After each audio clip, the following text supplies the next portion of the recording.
जालना जिल्ह्यातील घनसावंगी मतदारसंघात चक्क विद्यार्थ्यांना पाण्यातून जीव घेण्यास प्रवास करावा लागतोय।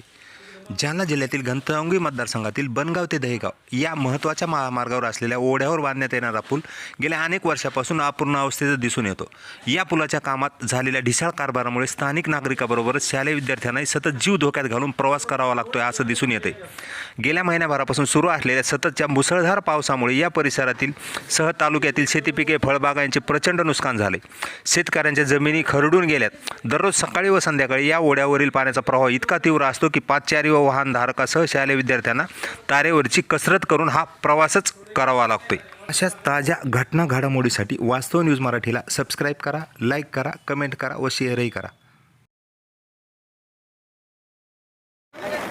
दहेगाव आणि बनगाव संपर्क तुटलेला आहे। हे बघा दहेगावची दुरावस्था, शाळेतल्या विद्यार्थ्यांना मदत करतो। एक तर दहेगावला बस पण येत नाही, शाळेची काही व्यवस्था नाही आहे आणि त्यामध्ये असं हे विद्यार्थ्याला पकडून आणावं लागतं। पाणी जास्त आहे, पावसाचा भरपूर कर असल्यामुळे इथं पाणी वाढलं, खूप अडचण येते शाळेतल्या विद्यार्थ्याची।